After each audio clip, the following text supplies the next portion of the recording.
Mucho se discute en nuestros días acerca de la posible inutilidad, o mejor dicho, la impertinencia del ayuno corporal. Sucede con su descrédito lo mismo que con otras tantas tradiciones cuyo significado y sentido resplandecía en el pasado, pero hoy ya no tiene fuerza alguna ni representatividad. Y puede ocurrir desdén hacia esas cosas anacrónicas, arcaicas o vetustas, un concepto desprovisto de su primigenia intención y de su más honda implicación suele ser denostado, rechazado o poco valorado. El ayuno forma parte de las tres acciones marcadas para una experiencia profunda de disciplina ascética para llegar al culmen de la Pascua durante la Cuaresma. Las otras son, como ya se sabe, la limosna y la oración.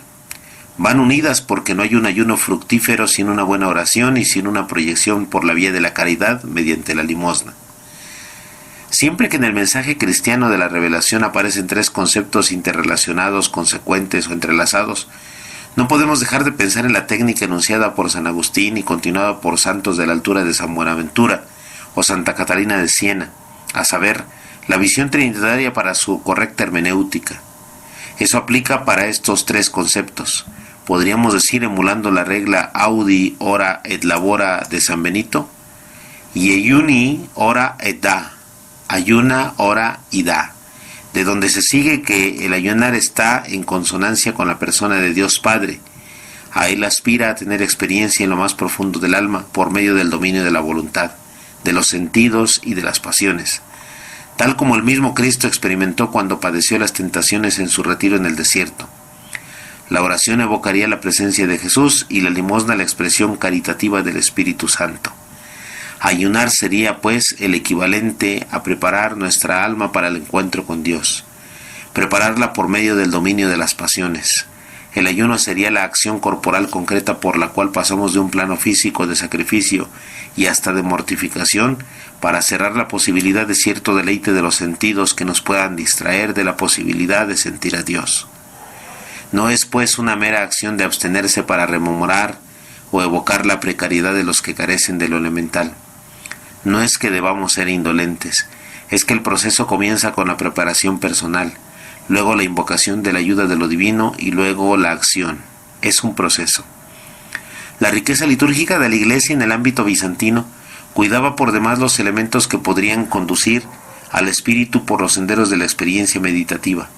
Muchos elementos de los templos y de las propias celebraciones favorecían y favorecen este tipo de prácticas. Lo reconocen los liturgos cuando tratan de formar la disposición del alma para vivir las celebraciones lo más puro posible en cuanto a los ritos. Y lo reconocen los pensadores que entre el anhelo estético y la inspiración de la búsqueda del misterio nos han hecho notar este tipo de detalles. Es el caso de José Vasconcelos, por ejemplo, cuando encuentra que la iglesia de Bizancio depuró la liturgia, introdujeron los cantos y el incienso que prolongan el éxtasis, inventaron las tiernas y bellísimas letanías, la fuerza de ruego contenida en el ora pro nobis y los raptos de la esperanza de los kyries, la melodía varia del cantante y el coro insistente de los fieles producen un efecto elevado y conmovedor, como de contacto con lo divino. Lo dice en el Monismo Estético, página 91, editorial Trillas, 2009. El ayuno viene a ser también un instrumento para acondicionar el alma para ese contacto con Dios, pues. La Iglesia no cesa de empeñarse en señalarnos las bondades o las ventajas de esta práctica, matizando en cada caso o en cada tiempo su aplicación. En el 2009, por ejemplo, en el mensaje para la Cuaresma de ese año, el entonces Papa Benedicto XVI lo ponía en el centro de la preparación para la Pascua cuando dice: podemos preguntarnos qué valor y qué sentido tiene para nosotros, los cristianos, privarnos de algo que en sí mismo sería bueno y útil para nuestro sustento. Las Sagradas Escrituras y toda la tradición cristiana enseñan que el ayuno es una gran ayuda para evitar el pecado y todo lo que induce a él.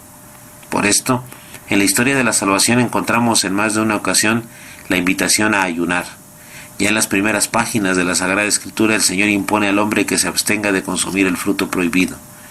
De cualquier árbol del jardín puedes comer, mas del árbol de la ciencia del bien y del mal no comerás, porque el día que comieres de él morirás sin remedio. Génesis 2, del 16 al 17.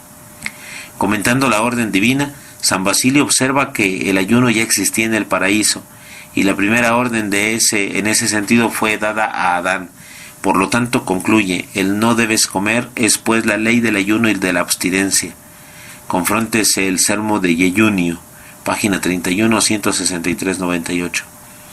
Puesto que el pecado y sus consecuencias nos oprimen a todos, el ayuno se nos ofrece como un medio para recuperar la amistad con el Señor. Es lo que hizo Esdras antes de su viaje de vuelta desde el exilio a la tierra prometida.